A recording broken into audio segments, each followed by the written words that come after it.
Yamamoto Nutrition, proud sponsor of RXMuscle. Visit YamamotoNutrition.com.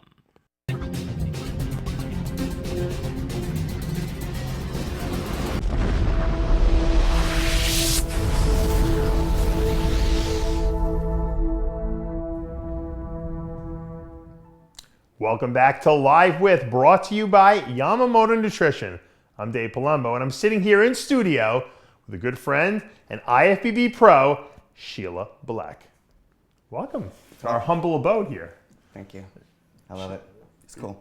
I've been dying to get you here now that I moved to Florida. I'm a Floridian, you're a Floridian. Yep. We're both transported from the north, where Right. it's cold, and so now we can actually just kind of chill out in the beautiful warm weather. And it's warm. That's right. It's always warm. Sheila, you had a terrific run last year. Mm-hmm. You're like, I always call you the comeback kid, because just when people think you're out, you disappeared because you kind of like hide off in the off season. You just came back with a vengeance. You won Tampa last year. You were second at the World Championships, and you were knocking on that door. This year, a lot of people thinking you could be the favorite going into the Rising Phoenix World Women's Bodybuilding Championships. Yeah. You're going back to Tampa to try to get win number 3 there. Yeah. How's things in your life now? Very calm and content. I like to hear that. I know. So it took me a while to get here, so it's really nice to say it. When did you turn pro? What year was that? 2008 Nationals. I was in Atlanta. Right. So.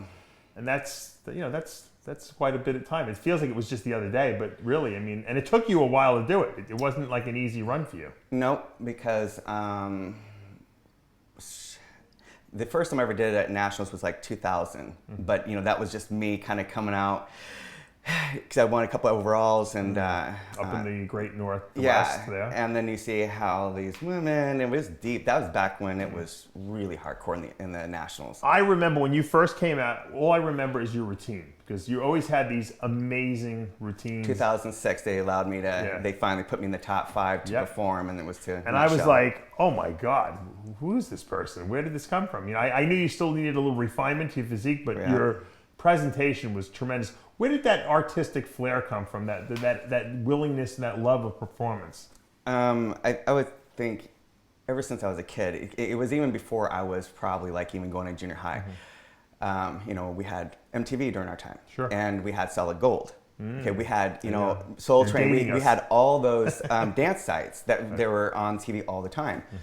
So you want to move like that. You want to feel like that. Be agile. So would you emulate that? Would you practice doing those kind of dances? All the time. I would even dance with my cousin.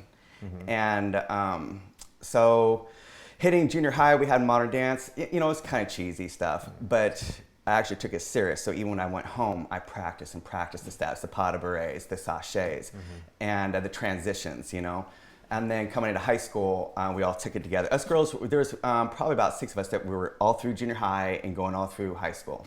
And I did modern dance with a woman named Tina Matson, and she was my dance teacher. When she retired is when I stopped joining up with the classes, just because she was more of a muscular dancer. She was very powerful, not skinny, scrawny. She was always telling me to express, and I would always bring something different to the dance room. And one year we were competing, who had the best dance, and she called me out for the most frenzied dancer. And I had 10 people on my dance, so I literally choreographed all that, and I was in 10 dances.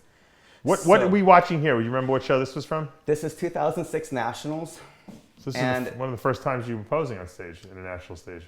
This is after the USA's when you guys all saw me out there. Okay. So this is the following one, and this is actually when I met online on MySpace was Justin Woody, and he wrote this song that I'm actually performing to. Oh yeah, you use a lot of original music too. Yeah. With you not only do you use original dance, but you do original music, which makes it even more unique because no one's ever heard the music you're using. And that was always kind of like my motto, It's fine, I love Enya, I love Enigma, I love Yanni.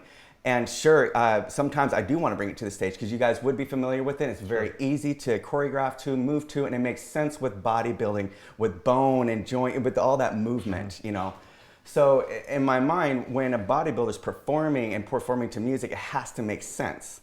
So it's very theatrical. It all ties in and ropes in together. And then when you present it to the audience, it makes sense to the audience. It feels good to us to watch it. Yeah, it does. I love to watch it. I never want it to stop. when I'm watching you. You got to think of this. Clear back in the 1980s, when Lee Labrada would talk about what his performance was going to be on Olympia. To this day, if I need to feel confident, if I'm feeling insecure, unsure, I have to bring up his stuff again to listen to him talk. And it's almost like a self-reassurance. What you're bringing to the stage, you need to feel positive what you're bringing to the stage. We are a professional sport here. And you have this audience buying tickets to come watch you perform. So I'm asking myself, as Sheila, if I was sitting in the audience watching me, how would I feel? Right. Well, your routine is about as close to Diana Dennis as I can think, because Diana Dennis was the Sheila Bleck of the 80s and 90s, and then you kind of took over in her footsteps, and I think you went even beyond what she did because of the original music and the interpretive aspect, dance that you had involved in there. Yeah, we actually done similar things, and I didn't know everything she did. I think I did a guest performance in the States, and I believe it was Brad and Elaine Craig. Sure. Okay. And he asked me if I'd ever seen her dance on the bench, and I said no, because I did one similar to that at some show. It was a Frank Bones show I did a guest posing at. And I started researching. I'm trying to find this, and then I found the one that she did with the spider web, which was awesome. Yeah. So she has these different unique ideas, you know, and I call it abstract art. And either you're going to get it or you're not. Right. And sometimes also though, even if you don't get it, it's still entertaining. Well, I mean, Oksana Gershina in the fitness division, sometimes people say, oh, she's got a great routine, a bad routine, or good routine. But it's all what she's trying to express, and I think we try to put our own desires onto other people's routines. Yeah. So some people might like your routine, they may not like it, but it doesn't matter because you do it for yourself, right? Right. Well, the thing is, when you see me do certain movements in my routines, what I was trying to do while I was growing up in the sport, and even as pro, is that I was trying to get signature poses that I would always have in my routine, so that even if somebody didn't know my name, that's Sheila Bleck routine. Right.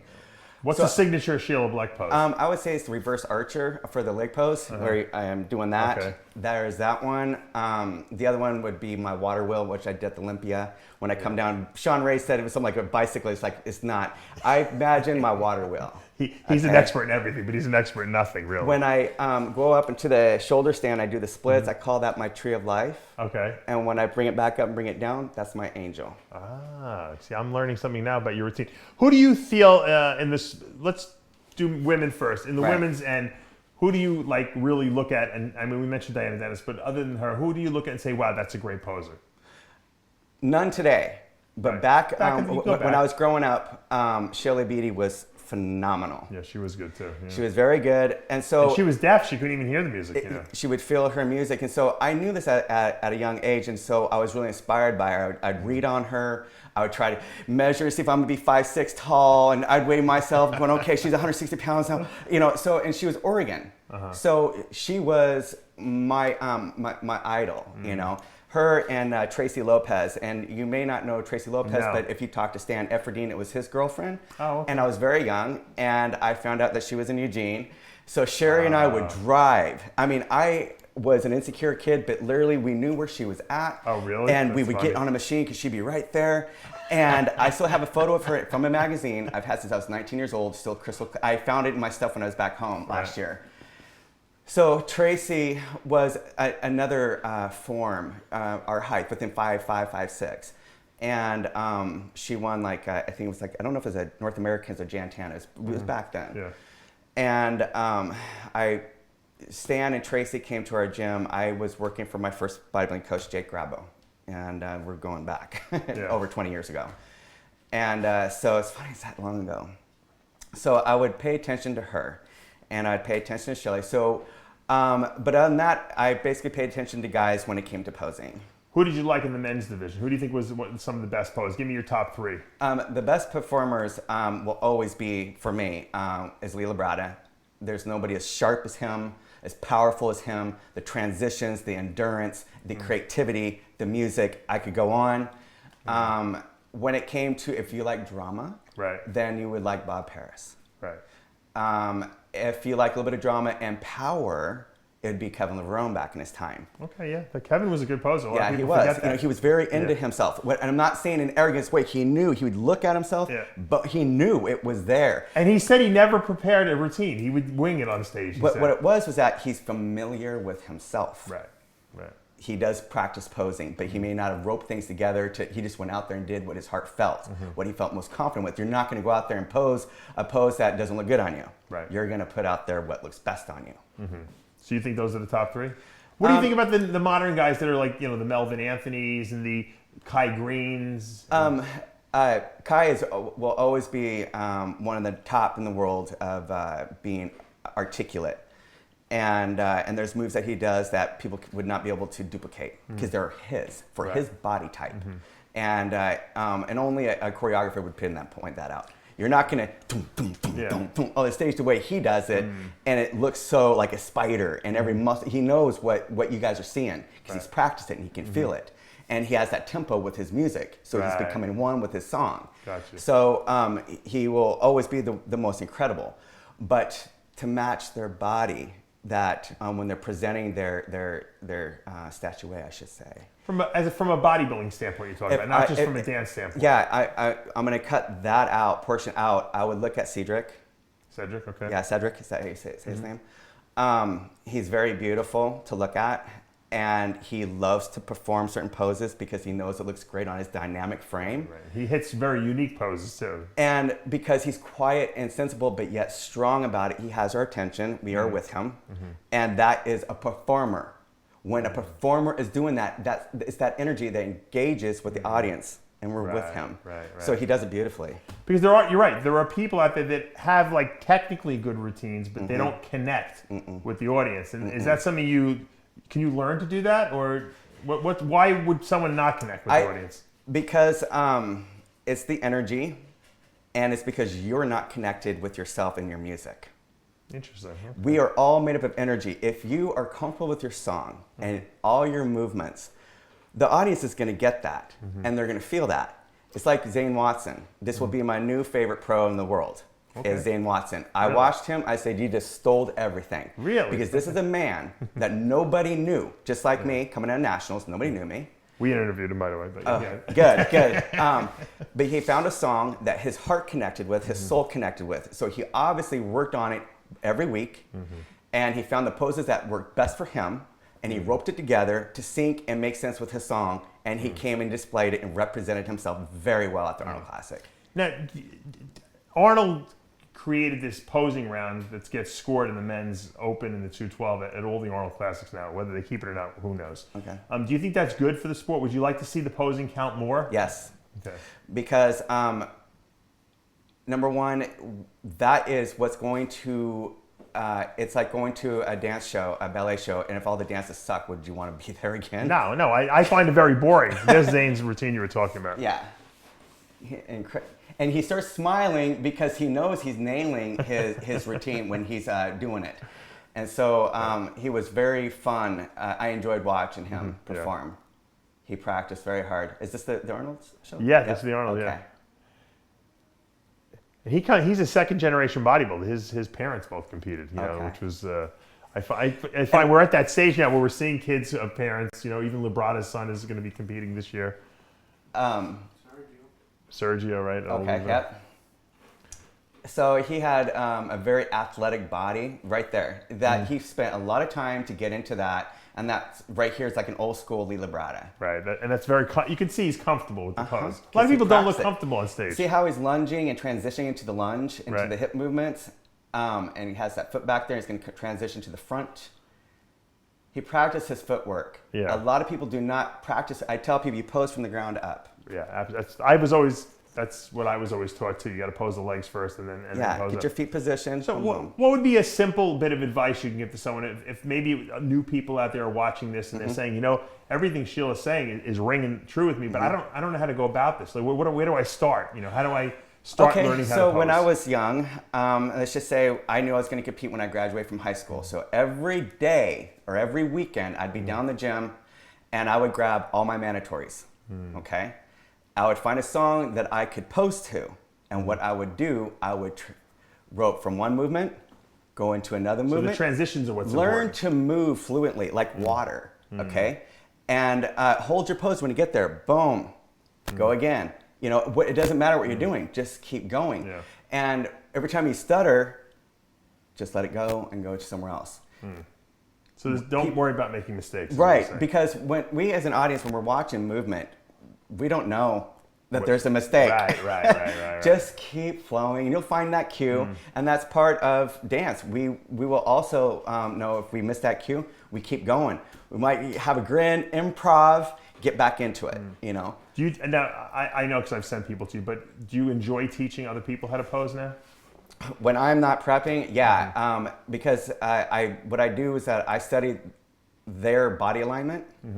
I watch how their body language is. I watch how they move into, like, say, I ask them, give me a front double bicep. And when you're in the double bicep, I want you to go into a back double bicep. How would you do that? That's what I ask them. Okay. And what does that determine for you? If they stuck, they don't know their footwork. Okay. So then I start working with their feet. Okay. And so everything's feet, and so it's almost military. And all of a sudden they're going, oh my gosh, next time they get it. They get it, you know. And then we'll come back to the beginning. Okay, front double bicep, pivot to the back to a back double bicep, pivot back to the front to side chest. You got to just start from the baby steps. Boom. In other words. Yes, yeah. So I ladder them up. How many sessions does it usually take to get someone to be a good poser? Obviously, practice is after that, but there's only one that I can really recall, and that'd be Alejandro Guerrero. He hired me last year, and he must have hired me twice a week. Wow. 2 months into the show. And Smart. They messed up his music, and he came back again earlier this last year. Yeah. And he actually did keto, and he's like, I think my legs look like Sheila's. And he did. He did a great job, but he got to execute his routine. He's just used a different song. Right. But he came back over and saw me at least 4 more times. And I'm like, you know the routine, but it wasn't just about that. It's the fact that he was tired, and he knew that he would hit it and hit it and hit it. It's a workout. It is a workout. You're going to feel like crap. There's times you're going to say, I don't want to do it. That's when you need to do it. Right. A lot of people are lazy because at the end they're it tired, shows. they're hungry, they don't want to practice. And, Too bad. You're right. It shows. Too damn on bad. stage. It is part of your job. Right. When you said I want to be a bodybuilder, you're also saying that you're going to practice, you're going to stretch, you're going to pose, you're going to pose, you're going to pose. And how many people really do that? Very few. And it shows. I know. And that's what's killed the sport. It ain't women's bodybuilding dying. It's because you ain't posing. That's right. what's killing it. You're right. Look, I've been saying it. That the entertainment aspect of the sport has gone down the tubes over the last 15 years. People just stand up there and they don't. You could tell they have no endurance. They can't last more than 10 minutes up there, and they don't even hit the poses to the music. This is something else. I'll tell them like an exercise. Okay, because we all have stretching exercises, doing like sets of 3 of this way and this way. Well, do this with posing. I would have a song, cut it 1 minute, pose for 1 minute. That's 1 round. Oh, that's a good idea. Take a 45-second break, do it again. Interesting. Okay, and then when you actually know your routine and have your song, or maybe you don't know your routine, but you know the song you're going to cut, get that 2-minute segment, record it 5 times in a row. And the good thing is now with phones being such good video cameras, I mean, anyone can video themselves. I remember when I was practicing back in the day, there was no video cameras, there was no internet. We had to just wing it, and hopefully the person who was helping us would give us good feedback. Do you know that I still cannot watch myself through a camera? That I literally do not know the look of my routine until I buy it? Really? Mm-hmm. That's crazy. Because I have only learned for so many years by feel. So do you look in a mirror though when you practice? I'll do that, but sometimes, fortunately, most of my apartments have always had a sliding glass door. I look at my silhouette. Right. Amazing. So let's get to the meat and potatoes of what's been going on in your life now. You've had a rough couple of years. Right. You've lost a person you were dating who died. Another very good friend of yours just recently, a good friend of mine too, Vinny, passed away as well. These are major emotional, I guess you could say, damage that happened to you, and yet somehow you were able to channel that pain and make it work for you and make you even a better bodybuilder than anyone ever anticipated. Talk to us, how do you overcome grief like that and these terrible things happening, and how do you stay positive in light of that? Okay. I'm not going to lie. I was in so much pain and shock. I think the only type of people that can relate to it is if they lost their lover, their husband, their boyfriend, and it was unexpected, okay? It wasn't like I knew he was dying. Right. It just happened. Give me a second. First of all, no matter what, I work out. Fortunately, I had really close friends, so we're always working out. I had so much anxiety, I couldn't tell you what I was doing in the gym. It was just getting through my day. Right. and my sister being by my side, so I'd eat. Your twin sister, by My the way, twin who looks sister. just like her. Yeah, I have a twin sister. When I realized that there are different levels of depression when you lose somebody, and anger. It's an anger that I cannot describe because you have no control what happened. Yeah. It can't be fixed. Right.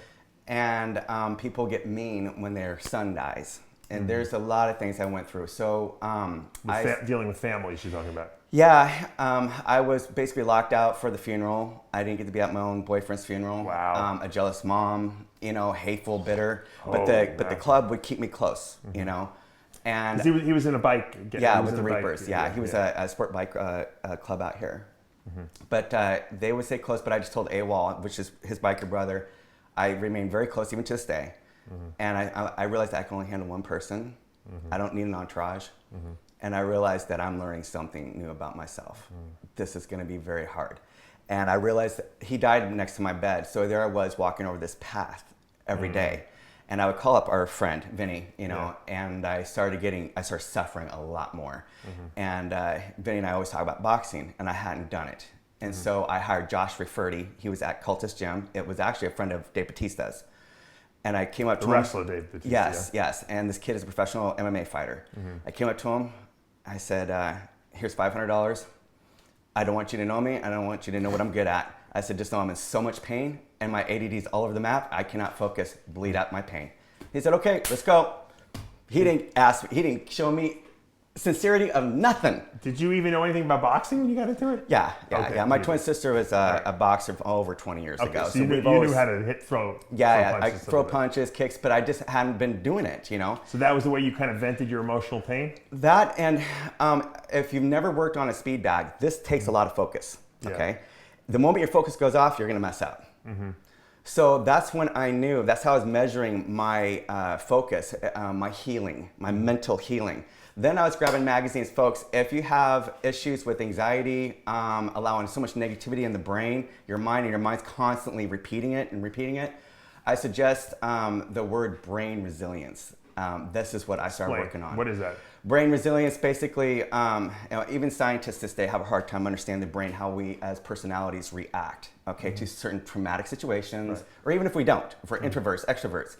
However, I wanted to be able to walk down the street and block out all the noise, knowing that I had to walk 100 degrees weather and the gym was a mile away, and I was going to execute my show.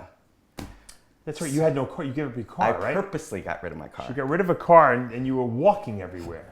I remember that. You told me. I said, she's crazy, but I am. But it was great cardio for you. It was great cardio, but it was also me to know me, not care about what you're driving, not care about who has what, who's lost what, who's gained what. It's very liberating to give up everything you got, materially speaking. Even to this day, I don't own furniture. You don't? I have my living room. I got my mirror, my desk, and I'm all because I still haven't dealt with clutter. To me, furniture feels like clutter to me. Unless I have a big space, I just don't want it. Right. And I don't need it. I don't need it. I don't have kids. Anyway, so the brain resilience. If you feel that you need to take your beautiful car down to the grocery store and you're only a mile and a half away, stop your mind for thinking that. Put up the keys, grab your backpack, go for a walk. Quit thinking about it. That's what I mean about brain resilience. Quit thinking that is, you have to have that car and you have to drive all the way down there. No, you don't. Right. So what do you enjoy life? When you do that, right? So what do you just kind of live for the day? Is that what you do? Live for the moment? Live for the day. Live for the moment. In other words, rather than worry about what you're going to do in a week from now because you got to go here, you got to go there, just say I'm going to go for a walk and I'm going to worry about what I'm going to do right now. No, I actually, every day was pre-planned mentally. It was, okay. Yeah, because if I don't Is that important to structure your days? Yeah, it is. Otherwise, I feel like disconnected. I feel disconnected. I have to write everything down. I've been writing everything down since high school. Really? So Wow, okay. everything I do in a day is on an eraser board on my refrigerator. Okay, so this also might help you also for some of you who think you're not accomplishing Organize things. your thoughts. Organize and feeling of accomplishment. So every day in this square, I put down what I executed. By the end of the month, this thing is fat. Right. I boxed, I kickboxed, I danced, I posed, I was bodybuilding. And where do you get all this energy to do all this? Is this still from the channeling of all the pain that was inside? I had to do it to keep myself. Here's your boxing. We got some little clip. Oh, of that's your me and boxing. Sebastian right there. That's in the beginning of him and I learning each other. He's showing me how to swoop. Yeah, boom, boom. Is there a certain dance aspect to boxing too? It looks Oh like my gosh. It looks very creative. He actually had to put bands around my ankles because I love martial arts. And so I would get into martial arts and he was like, Sheila, that's, no. He was, your feet keep moving this way. So, that kid is an incredible coach. He's very good with mitt work. Yeah. So you decided, hey, I'm gonna, even though I just went through this terrible loss, I'm gonna do the Tampa show. That was, bodybuilding is my life. Mm-hmm. Now, hear me out. I literally raised myself through the MPC and the IFBB. Me. Yeah. My parents didn't put me in this. Nobody in my family probably could care less what I was doing. Yeah. But my twin cared, and to me, it was the safest spot in the world for me. Mm-hmm. It gave me direction, structure, and the discipline I needed, healthy discipline, you know. So, what was the question again? You got to back me up. You went through this terrible loss. Right. You channeled this energy. And going then you into got the show. Getting ready for the show. Because a lot of people thought you were never going to be able to do this. And you came to me and I said, I think you can do it because I thought you were in striking distance. I didn't know if you would mentally be able to focus on it, but I knew that you had that I don't give up attitude. So. Yeah, no, I wanted my life back. Mm-hmm. I lost me, my spirit. Again, like I said, it was, I was so mad at life because when my mate died, we were arguing. And what's really wicked is that I think it was like 3 months before that, he was telling me about a friend that died on his bike, and him and his wife were fighting, and she had never got over the grief because this guilt. Right. And next thing you know, it happens to me. Right. And so you're mad, and you're power. I feel like the reason why I wanted to walk so much is so that I could center myself. Energy is energy, and I would when I'd be feeling negative, I'd apologize. It's like, okay, that's not how I want to be. I want to be strong. I want to be like a tree. I want to branch out goodness. And I would, I wanted to keep certain people that I found very strong in my life within arm's reach. John being one of them, he's in Naples. Janet Santman, she's a cancer survivor. And she's in her 60s. She's somebody else. She makes all my jewelry. Mary Christine, who's been in my life for 17 years. Right. So I have strong people who've had pain, who've had losses. And so therefore you're not doing this self-pity thing. Poor me. They made it, and they're very strong, they're very successful, and they're beautiful people. They're so pretty. And I'm like, you know why they're so pretty? It's their aura. Yeah, well, they're happy. I'm not talking about, the people on Instagram doing selfies. I am talking about beauty. When people are successful and they're achieving and they're happy. So I wanted that. And I don't want to die like this. If I was to die tomorrow, I'd been so unhappy. I mean, that's feeling so unaccomplished, you know? So I got into bodybuilding because I knew that I was just like a student in school. It took me time to get where I needed to go, but I knew I was going to get there. Well, I mean, you're one placing away from being a world champion, which would be the Miss Olympia, I guess, now because they don't have a Miss Olympia. I mean, it's the same title. Right. The world champions. This year, going into the Rising Phoenix, which I believe is September 9th, the defending champion, Margie Martin, won't be there. Yeah, she says she didn't have anything more to prove. She only won twice, but who knows?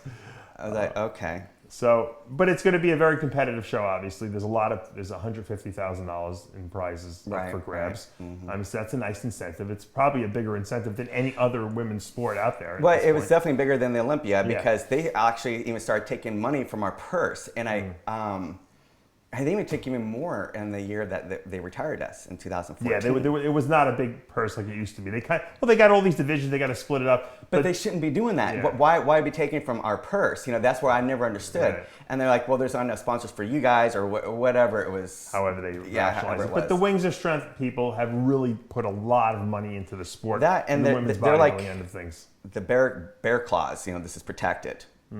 So because that was my other question, and I didn't have anybody to talk to about, but I think I was asking Melody. I said, at the Olympia, they would take our prize money and give it to the bikini. She goes, oh, no, that's not going to happen here.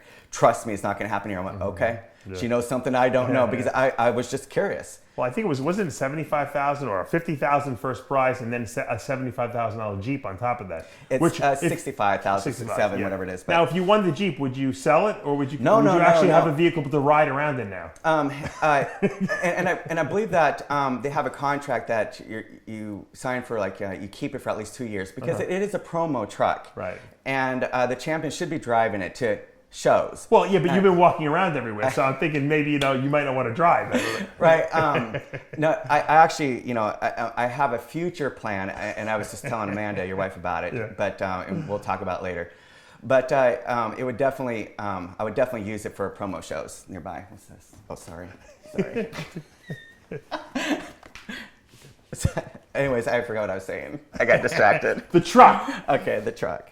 But no, I wouldn't just let it in the parking lot or anything. No, it's. What would it mean to you to win this world champion title? I mean, how would it change you as a person? What would it mean after all the years of hard work and all the dedication and sacrifice? Because you have made a lot. I don't think it'll change me in a sense. What I would be hoping is that the platform I'd be setting. And would you do something with the title? Because it seems like all the people who've won, from Iris, as much as I love Iris, to Margie, no one seems to do anything with this title that they win. They just kind of wait till the following year and compete again. Would you do anything like in the old days where the champions would go around and be ambassadors to the sport? Well, that's why I was kind of confused about Linda Murray's job. Okay, so because they have her as our ambassador. But if you look at her page, everything's about her. So I don't know. I would look at her and Melody's what was kind of going on around the show, but in my mind, it seemed like nobody cares. Well, I think the champion should be the ambassador to the sport. Like Margie, she's all about herself. Well, yeah. I mean, I don't know her personally, but neither do I. No one's doing anything to promote the sport. The only person that I found that was an incredible. I would probably team up more with Melody because she loves the social media. I am like the opposite. I'm too busy working to be the best. Or choreographing. I got other things I want to do. But do you think it's important if you do win the championships to set aside time to be someone who maybe might answer questions for young girls like yourself when you were coming up with the sport? Dave, I would have extra money to do it. Yeah, that's true. The thing is, even though $50,000 to some people isn't a lot of money, for someone like me, it is. And especially for someone who has no furniture in the house. I live small, and so I would definitely. And I'd probably go to the drawing board with the wing strength to say, how can I do this where it's not going to drain me too much energy, but yeah, it's giving enough back, and my face is being shown around. Maybe go to different gyms, put on some posing clinics or whatever. I would actually feel more comfortable. That would be great. I would feel more comfortable doing that.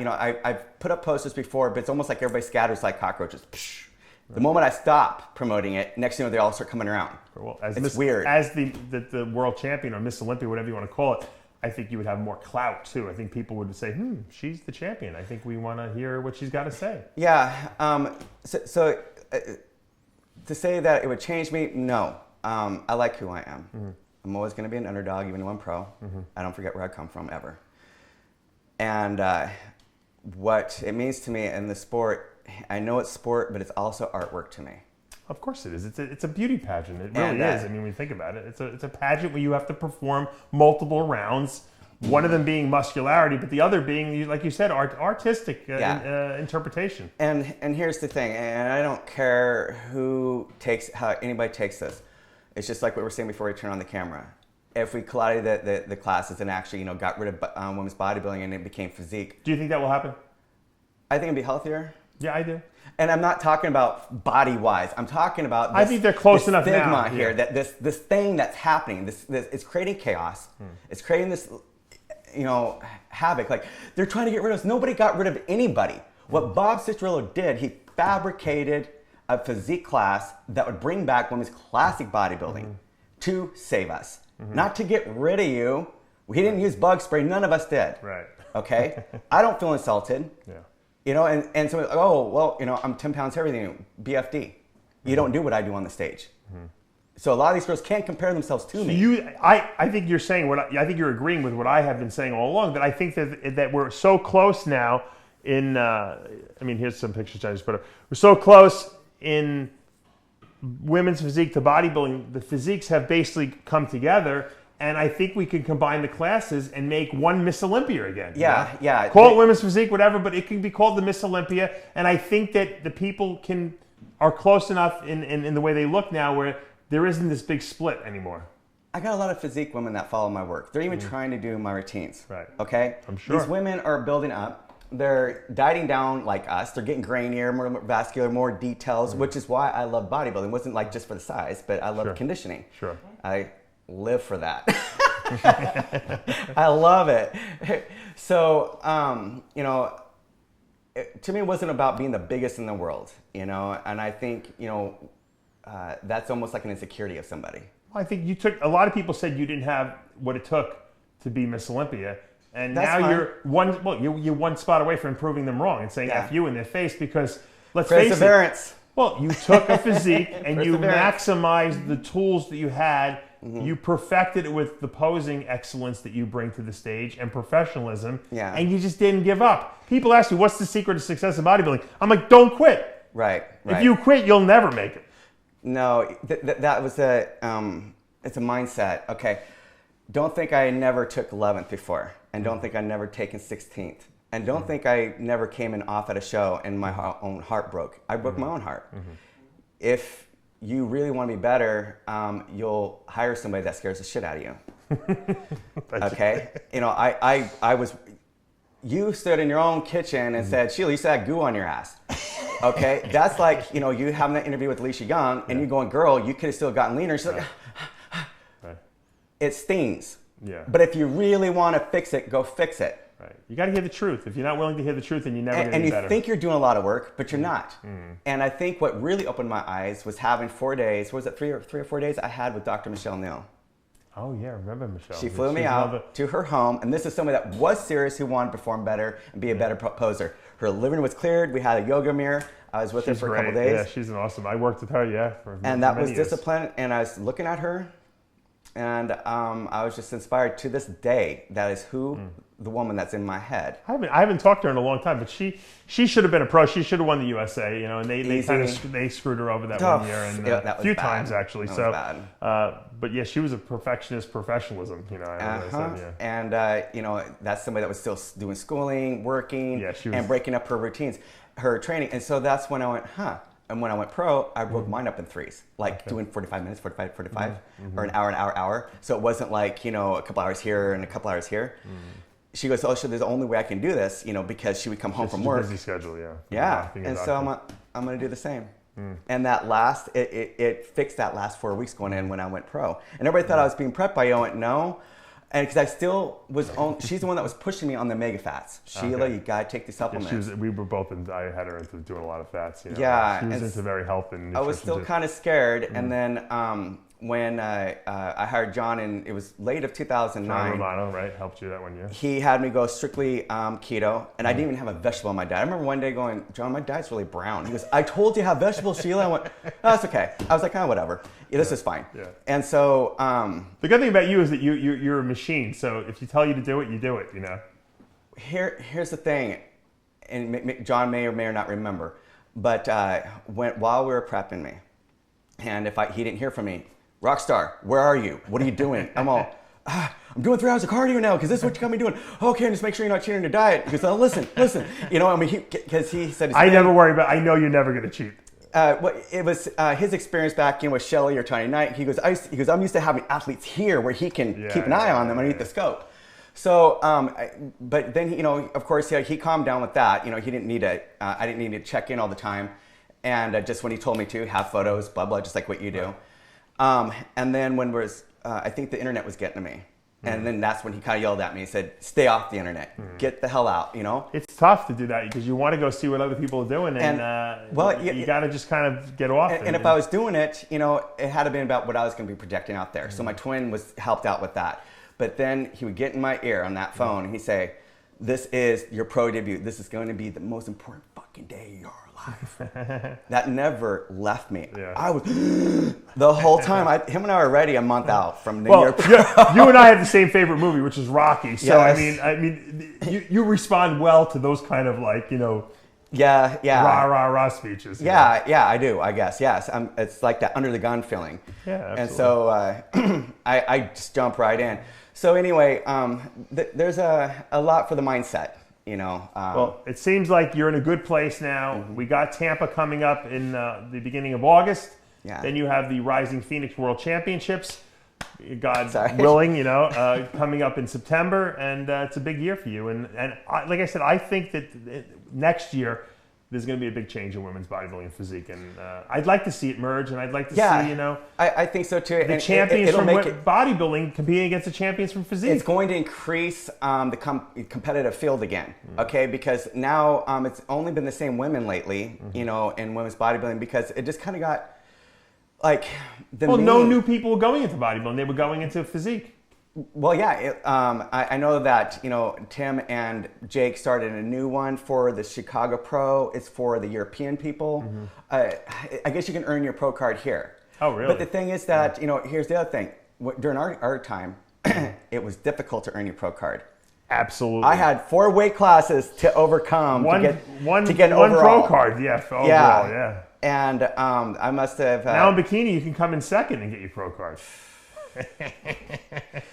Yeah, so no, during our time was very difficult, but in my mind, if I see this happen with physique in bodybuilding, women's bodybuilding, and they collide us, they might have to do a separate class again, lightweight and heavyweight, open. Which might not be a bad idea. I don't think so either, because but at least we've had it's the same division, right? But I think no matter what with women's bodybuilding physique, I think the federation is always going to have to kind of dance a little bit. How about a height class? How about a tall and short class? Okay, having a height and weight, kind of like what the men's classic does. Yeah, I was thinking about that the other day, and so... Keep it more proportions. Yeah, so the women don't think, I have to be so huge, to match up. And I don't even know why they started thinking like that. Yeah, I don't even... Because Angela, was it Angela Blanchett? Yeah. That was lightweight, and she was shredded to the T, and she was hot as heck. Yeah. And she got the Olympia, right? She won the lightweight Olympia that year. I think she lost the overall to... Juliette Bergman, maybe was it? Or no, was it Valentina? Yeah. Oh, no, they didn't have an overall. That's the right. Year that she won the lightweight, and Valentina Shapika won the That was an interesting year. That was a 1 year trial they did, and then they did an overall, I think, right after that. And I think that's when Juliette Bergman came back. But there's a lot of history there, and I don't want to throw it out the window. I think that it's interesting, and if we could see the two classes merge together, it would make the sport even more interesting. I feel like that because I love female. Your girl Maria. She's at my gym. Which one? The tall black lady. Oh, yes. She's Redmond. Yeah, Maria Redmond. Yeah. She's going to be really good. I want to just ask you a question about Dana Lynn Bailey, because Dana Lynn Bailey won the first Women's Physique Olympia. Whether you agree that she should have won or not is irrelevant. I don't know. She did a lot of good for promoting the sport as an ambassador. I mean, she's probably one of the most well-known people in the entire sport, period. Women's sport, across all divisions. Do you think that that's important to make the sport more acceptable to the public, to have someone who's a champion, who's willing to be a social media darling, who's willing to take time out of their days to hold seminars, who's willing to go on the road? Is that important? I know what my opinion of it is. I want to know what your opinion of it is. Probably to an extent, yeah. Yeah, I think it is. Because it educates people. It's like when you win the Miss America pageant. They make you go all over the place to be an ambassador to the Miss America pageant. Yeah. But her diet looks really simple in her training because she's flat and dry. And that was the beginning of the sport. That was when it first came out. It's evolved quite a bit. I don't know much about her. It's evolved quite a bit now. She's not competing anymore either. So. Yeah. But, she was one of she wouldn't want to. Not she was one of the pioneers. She was actually, I remember, she was the first pro in women's physique. She won the Junior USA. So, I mean, whether you like her physique or not, it doesn't matter. What she did for the popularity of the sport, I think, was immeasurable. Well, the thing is, it's what women wanted in the first place, So it was that shows you how many women in the world wanted something, a place to go. Yeah. So the moment this was happening, and then she was the champion, women went, "Thank God." Yeah. Because this is feminine, and doesn't scare me, and that's doable for me. And so next, you got 100,000 women going for it. Sheila, I want to wish you the best of luck in Tampa. Obviously, I'll be there all along the way, and of course, at the World Championships. And how do people, if they want to get in touch with you for posing, instruction or anything for that matter, what's the best way to reach you? Facebook? It's funny. I think sometimes it's like word of mouth. They'll approach me, but I'm not approachable when I'm prepping. Right. So you don't want to be bothered till after prep's over. What I tell everybody, I'm seasonal. I'd say from fall straight till spring.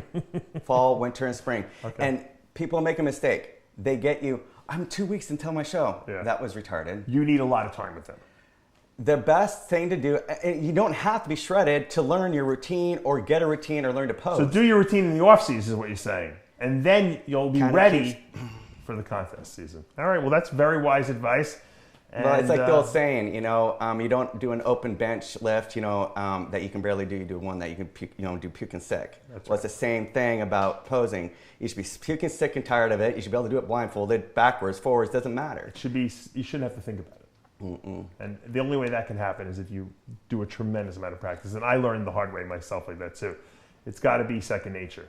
Well, if you're thinking about your poses, you're never going to be a good When poser. You and Colette would come out and do a guest posing, how many times did you two rehearse that? Oh, 1,000,000 times, yeah. And I did the routine 1,000,000 times around the country. So I didn't think about it anymore. I wasn't even nervous when I would go out. I just did it. So that's the moment you got going, it's like that. You become this character that you're presenting. Yeah, because I watched a few of yours. I went, okay, so speaking of performances, you practice your ass off too. And I wasn't a good poser. I just was entertaining. That's how I. No, you were a good poser. You want to know why? No. Why? It's because you studied the poses that look best on your frame. Yeah, right. I had to That's find a out good what works poser. for me. To me, that is a good poser. I'm a student of the sport, is what I am. So when a person, a male or female, understands their structure and finds the posing that matches their structure, and you keep executing it. That's how you own it. You're right. So the one with you extended out, with your arms out, doing your side chest, that is yours. My copy of That's yours all day long. She knows. She's good. The girl is Sheila Bleck. I call her the Rocky of women's bodybuilding. Check her out in Tampa, and then at the Rising Phoenix Women's World Championships in bodybuilding in September. I'm Dave Palumbo for another installment of Live With.